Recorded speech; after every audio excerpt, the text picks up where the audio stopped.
simple overview of the some terminology which is used in clinical practice, and this is about the clinical signs and syndromes, or signs and syndromes in clinical medicine.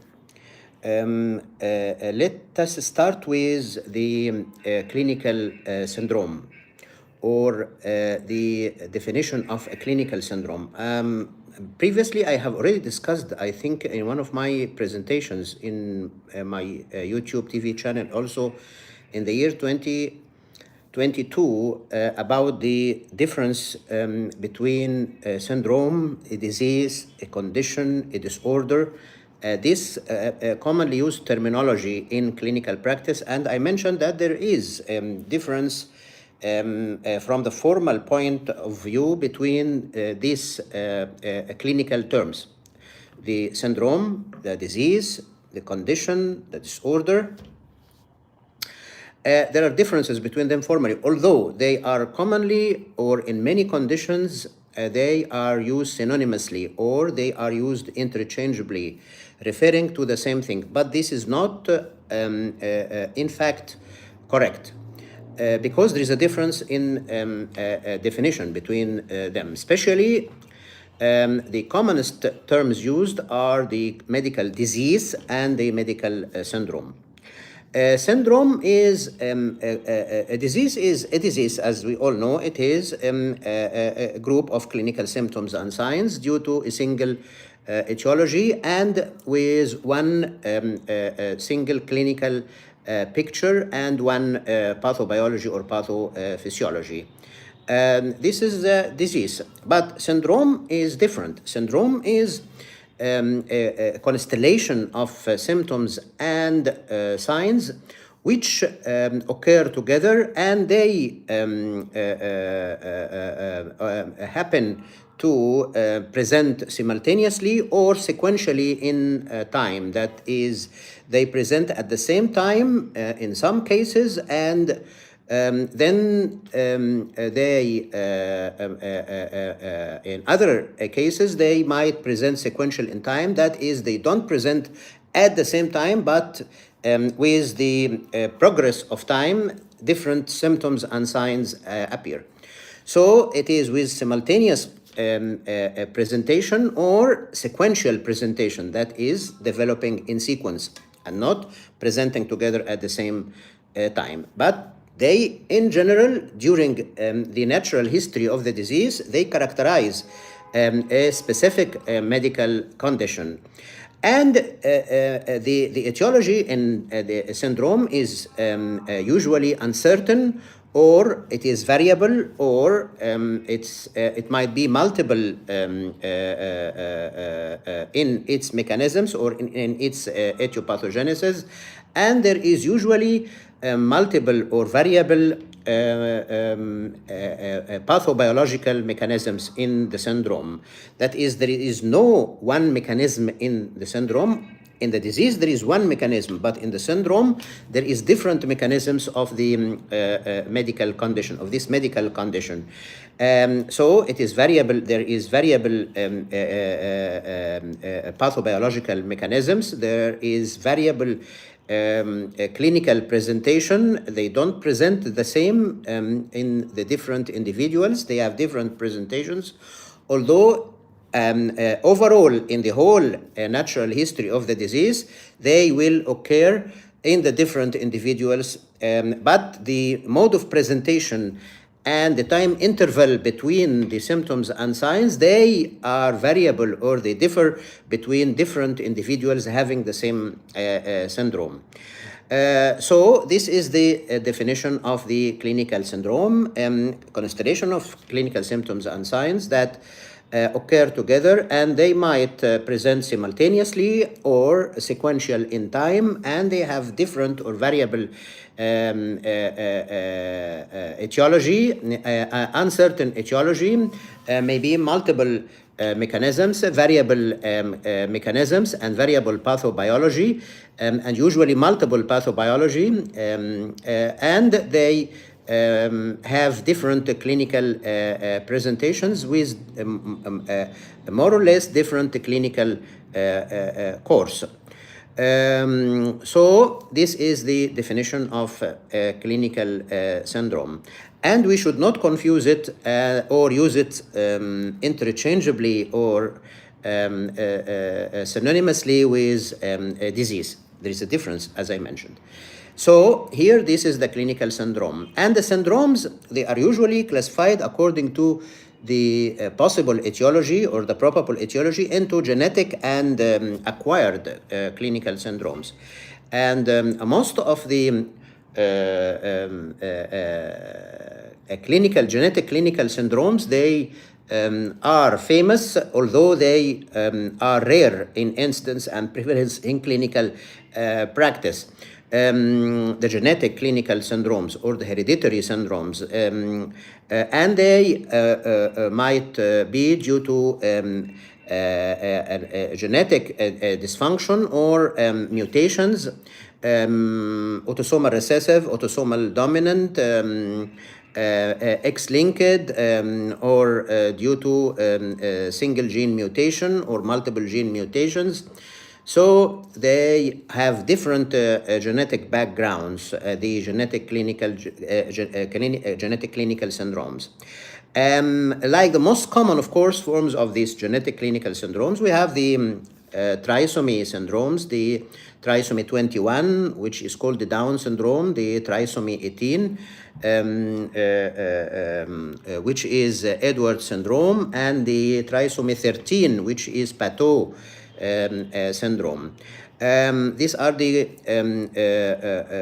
common rare. They are rare in presentation. They are rare in incidence or prevalence, but they are the commonest of the rare. So these are the three common rare genetic syndromes: the trisomy syndromes, Down 21 trisomy, Edwards trisomy 18, and Pateau, which is trisomy 13. Also, we have the genetic syndromes related to obesity, or what we call genetic obesity syndromes. That is the obesity syndromes which are of genetic origin, whether the monogenetic or the polygenetic obesity syndromes. Also we have the genetic endocrine syndromes and the genetic obesity or the genetic metabolic syndromes. And we have also the genetic syndromes related to the different systems in the body. And usually these clinical syndromes, they have features related to two or more organs or organ systems in the body. Most of the syndromes, they are not related to one organ or system. They involve two or more systems in the body. And usually the genetic clinical syndromes, the genetic syndromes, they have characteristic physical features or characteristic musculoskeletal abnormalities which affect the musculoskeletal system, especially the face, and they have peculiar or distinctive facial features due to abnormalities in the development of the bones of the face and of the skull. So you will find distinctive physical features, especially features of the face, special facial features in specific genetic clinical syndromes, which are, of course, common. Also, other features related to the bones and the joints in the extremities or in the torso, that is the trunk. In addition to the features related to the development, we call it developmental abnormalities related to the intellect. Most of them, they have intellectual abnormalities. There are problems in the development of the nervous tissue or the brain and or the spinal cord. So they have developmental abnormalities related to learning, related to cognition, related to speech, related to milestones of development. And most of these genetic clinical conditions or syndromes, they start to happen in early childhood, although some of them might present later on a little bit in later childhood or in adolescence. So this is very important to remember the characteristics of the genetic clinical syndromes. And then we have the acquired clinical syndromes, which are not related to genetics. They are related to acquired factors, which are developed later on, although some of them, they might have a genetic basis. That is, in a third group of cases of clinical syndromes, we might have both causes together, genetic and acquired. That is, a genetic predisposition with acquired factors or environmental factors, which are acquired later on in life and share in the development or in the pathogenesis or in the pathobiology of the clinical syndrome. This is in general the what characterize the and we have, of course, many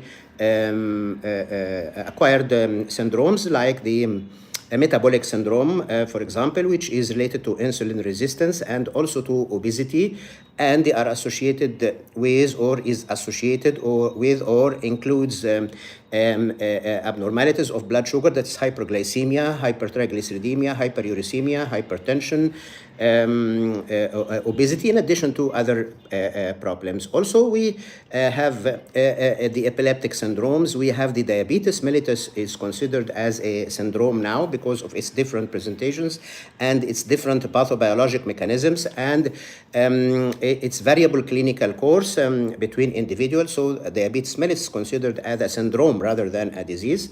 And also the migraine as a neurological symptom is considered, it is not a disease by itself, but it is considered as a syndrome also from the clinical point of view or currently. So there are many acquired syndromes which are related to acquired factors purely, or they may be also genetically determined or with genetic predisposition. Here, there is mix of the factors in the etiopathogenesis of the syndrome, genetic factors and acquired factors. Although in general, the acquired clinical syndromes may be more common than the genetic clinical syndromes, although the third group of the combined genetic and acquired might be the most common variety of syndromes in clinical medicines. That is the group of syndromes with shared genetic and acquired factors helping in the pathogenesis of the syndrome. This is to start with the definition of a clinical syndrome. And by the way, I will give a series of presentations about the famous syndromes in clinical medicine and especially the common clinical syndromes which are met with in clinical practice. That is the commonest of the rare, because as we all know, we have the common diseases which might have common symptoms, and they might have the rare symptoms and signs. And we also have another group of disorders in clinical medicine, which is rare diseases, and the rare diseases might have common symptoms and they have rare symptoms. So there are common presentation of the rare syndrome or disease, and there are rare presentation of the rare syndrome, and there is common presentation of the common disease or syndrome, and there is rare presentation of the common disease. And it is important to remember the rare presentation of the common disease more than the common presentation of the rare disease. So, and there is a difference between rare diseases or rare syndromes and rare symptoms and signs. So we have in clinical practice to remember these important issues and lay stress on them. Thank you so much, and my best regards to all of you.